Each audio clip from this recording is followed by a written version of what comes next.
Okay, I might not have any knowledge about running my own e-com store, but when it comes to selling high-ticket B2B prospects, I'm really good with that. And because of this, I have decided today I'm gonna solve one of the biggest bottlenecks when it comes to SMMA space, and these are low conversion rate when it comes to sales calls. So today I'm gonna break down something that is called scientific selling, and this basically means that after applying this knowledge, you'll know how to sell based on logic and human psychology.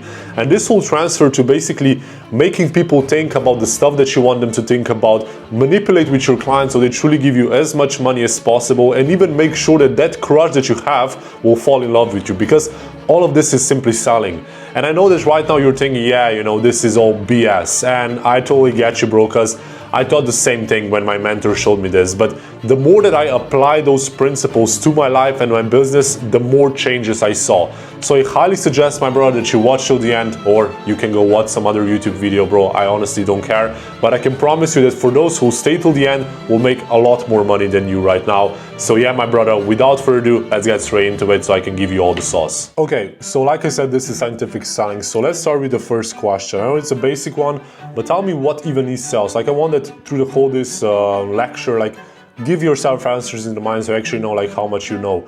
But tell me what even is sales. When I ask you this, what you probably said, yeah, sales is about selling a product or a service, or sales is basically guiding your prospects through the whole process so that at the end they make a decision like you want them to make. And truthfully, I had the same kind of answers as you had right now, but all of this is wrong, because sales is nothing else than an exchange of value. And when I'm talking about value, what you guys probably thought about the first thing, and don't lie, it's money. But when it comes to value, it's not only about money, it's about money, time, and energy. Always know this, it's all three parts. And the biggest problem with those, you know, who then like sells, you know, like sales is about selling a product, is selling a service. You guys have that mentality of, yeah, I'm gonna get something here. Like you're there only to get something. But when you do this, you don't actually care about the whole prospects, about their issues, and then you're pitching too fast. If you're pitching too fast, you're never gonna figure out their main problems. You're never gonna figure out their main pain points. And if you don't figure out that, what transactions do they actually, what transformation do they actually want to have, you're not going to be able to, you know, close them on anything because they don't see the true value. And then, like I said, you know, you guys are selling only the feature. There's a lot of agencies, I did this also, you know, like they hopped on a call with me and I was like, okay, we're going to do ads, we're going to do SEO, this is going to bring you that amount of cursors, blah, blah, blah, blah, blah. People don't care about that. I'm telling you again, it's good to put a little details in there, but they care only about their transformation, what this is going to bring them. So for example, don't sell them Facebook ads, sell them what those Facebook ads are going to bring them. Okay, so Mr. Smith, because we're going to do X amount of ads, this is going to bring you X amount of revenue, and because of this, you're going to have more time to spend with your children, you know, to make your relationship with your wife even stronger. Like sell them this. Sell them what they actually want. Don't sell the features, because you're not going to be able to close anyone. And then when you're selling too fast, you're sending out a lot of contracts, but you're not closing anyone. And again, sales doesn't happen with sending contracts. Everyone can do this. So yeah, this is the biggest problem, the first part. And then we have the second type, it's kind of corporation selling, like giving something. Big as corporations, they have a lot of salespeople and they're not paid like everyone else. You know, they get paid a base retainer plus just a small fee, so they're not as motivated. They're there kind of just to give value, you know, to go through the day. And a lot of you guys have this also. You're too nice with your prospects because you're subconsciously looking for an approval from your client. You're there to figure out if your service is good. You want to see that a client will tell you, yeah, you know what you're doing, you know, you're doing amazing, just keep up, but right now it's not the right time for me. And this is the answer that you're getting. And because you're too nice, you cannot pitch high. But guys, understand, the point of the sales call is not that you are nice. You cannot be nice because people won't open up to you. They won't tell you their pain points. And I think that everyone here knows that selling is about figure out their pain points so that actually guide them to make the right decision. But if you're too nice, they're not going to open up to you. Because just think with yourself. Do you tell your pain to your mom? Probably not, because she's too nice. Do you tell your pain to your grandma? Even less likely. Why? Because you know that she won't give you any constructive criticism. She's just gonna tell you, yeah, everything is okay, you're doing right, but you are not in this role to hear this. And I can promise you, I know that it may sound strange, but people want someone, you know, that is kind of harsh on them, who is going to give them the reality check and actually guide them towards making the right decision. But you cannot do any of this if you're only like going to the pitch too fast. You don't actually know what they want to do. Figure out the pain and then push on that pain very strong, because this is like very important. And again, if you're going to be too nice, you won't be able to loop, because as soon as a prospect is going to give you an objection, you're going to be like, okay, yeah, I don't want to be, you know, rude. I'm going to just leave it alone. I'm going to wait for the next one. And you're just losing sales. And understand that sales doesn't happen not by pitching, not by sending contracts, but sales happen by something that is called a transaction. Very simple. And transaction is made out of two parts. First of all, we have price, of course, and then we have value. Price is what you pay, and value is what you get. And the only way that the transaction is going to be able to happen is if value exceeds the price. Does it make sense? Probably not. Because again, when I told you about value, what you guys were thinking about first, it's about money. You weren't thinking about time, money, and energy. You weren't thinking about that. You were thinking only about money, because right now you're lacking this and you think that everyone else is lacking it also. But I'll connect this like to the next point. It's not like necessarily about selling, it's kind of more marketing, but why you should not sell to poor people. So we have poor, average, and rich. Think with yourself, guys, the answer is why you should not sell to poor and to average. The fact why you should not sell to poor people is because they don't want to change. The fact that they are poor is because they don't want to change. If they would want to change, if they want to be rich, they would be already doing something. This is the first thing. And the second thing that you have to understand, that people don't measure something with how much they cost, how much it actually costs. They measure something based on how much of what they own you are taking.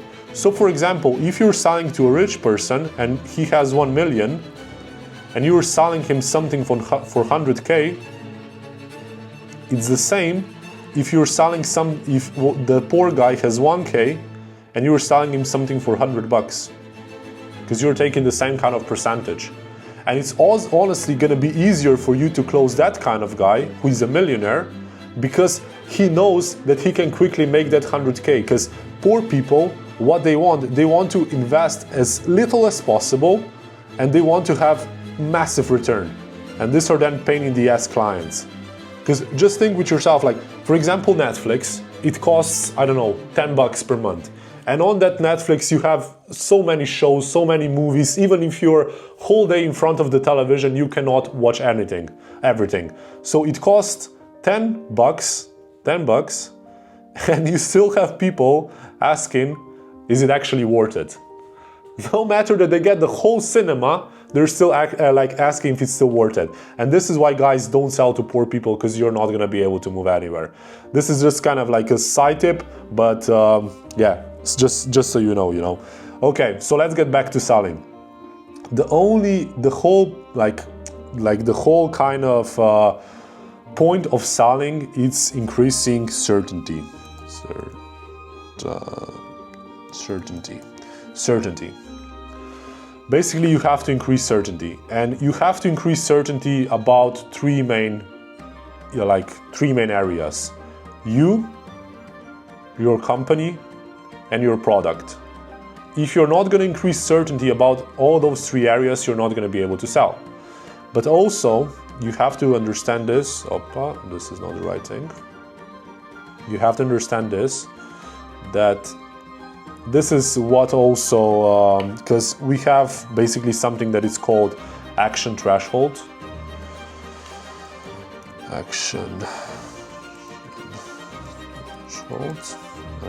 And for those who read Jordan Belfort, this is his principle. I didn't make this shit up.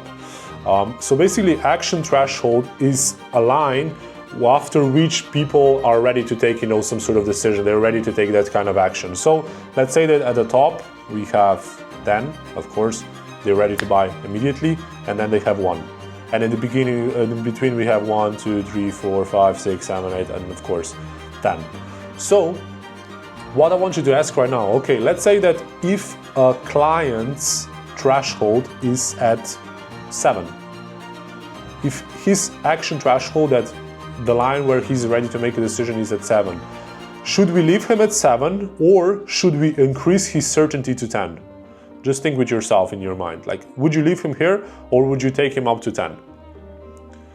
Most guys, what I also answered the first time is that I would take him up like as high as possible. But this is not right, because if a client is ready to make a decision at 7, you should leave him there. But because how you're actually gonna, like, usually gonna take him to 7 is to take him to 10 is by showing him like more stuff that your product have. Okay, we also have this, we also have that, we can also do this, we can also do that. But when you're actually showing him all of those stuff, you can lose the sale because you're showing your client multiple variables that he wasn't even aware of before. So in his mind, he's like, okay, I haven't even thought about that. This means that this could happen, this means this could happen, and you can actually lead yourself out of sale because you're trying to sell him on something that he was already bought.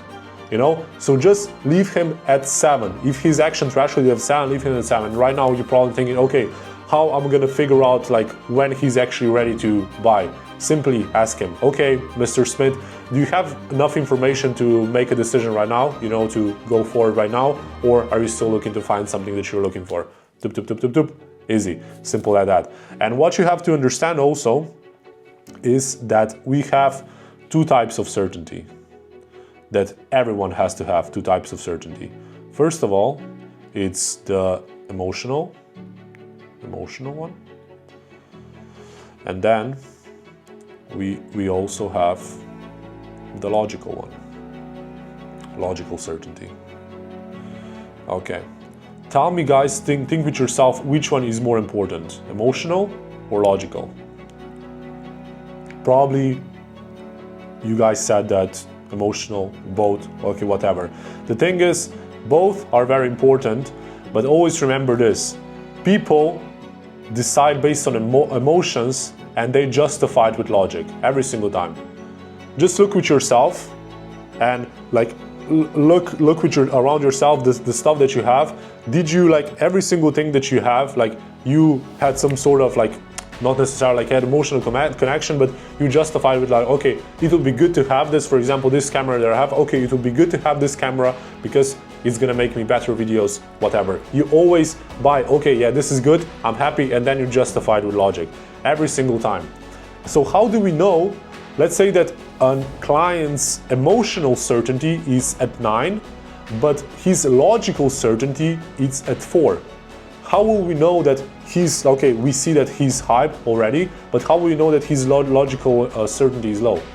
We will know this because he will be continue asking questions.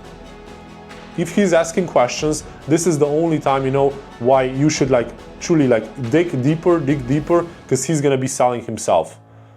He's gonna like be removing all the variables that he's like questioning about, and he's gonna be selling himself. So if he's missing logical certainty, he's asking questions. And if he's missing emotional certainty, how do you know this? Because he's just slow. Motion, like emotion equals motion. So if he's low, if he's depressed, he's missing emotional certainty. And how do we actually, the very thing that it's also important, and not a lot of people know about this, is let's say that a clients right now it's like at 9, or let's say that he's at 8, and we want to take him to 10. And you're looping around, you're showing him more variables, like he needs to be at 10, otherwise he won't be able to close. How do you bring him? You loop him 20 times, you cannot increase his certainty even further. What are you gonna do to take him to this position, to take him to 10? What you have to do, let's say that this is your product, how you're selling him right now. What you have to do, you have to move this here. I mean, you have to move this here, and by pain. Because then this is gonna shift on this side, pain's gonna go here, and his certainty is gonna go out. You always, if you cannot put him any higher, start including the pain. This is the only thing that you have to do. Show him more pain, look back, okay, if you don't this, your, I don't know, daughter won't be able to go to the best school, whatever. Show him more pain, and in that way, the price of your product is gonna, in his mind, decreases, because people have very like short-term memory. They're only gonna remember the last thing that you told them. So if the last thing that you're gonna told him how his daughter is gonna suffer, she won't be able to go to the best school if he doesn't make this decision, automatically the price isn't worth anything. What is valuable to him is his daughter. So just hire the pain and the price is gonna automatically go down. I see that right now. I have fucked this up. It's actually around, but you get the point. So guys, and this is just part, you know, of the whole scientific selling. Like, this is honestly not even 1% of the whole thing, but I cannot talk here for 10 hours. But just have those small things in mind, because all of this at the end like truly makes a change in the whole sales processes, and it makes everything go a lot easier. I didn't even talk about any like the right frameworks or like, yeah, reports, how to solve pain, whatever. Like, these are the foundations that probably most of you already have wrong. So really focus on this, my bro. I suggest that you rewatch this call. Like I said, every time, watch at least 5 times so you memorize it. Not because of me, because this is how much time you have to like rewatch something to memorize it. And bro, I can promise you that, yeah, you're gonna start seeing better results. But everything in your life is based on that. Whatever you're selling, if you're selling, you're growing something, bro, increase the pain. And I can promise you that what you want to do, like if she doesn't want to do it, like it's gonna make more sense in her mind, because yeah, everything is selling in your life. But my bro, if you found value in this video, let me know in the comments below if you want the second part of this also, and I'm more than happy to do the second part also. But yeah, bro, include start selling, because it's a beautiful game, and as always, you're not alone in this, and I'm here to support you. God bless you, my brother.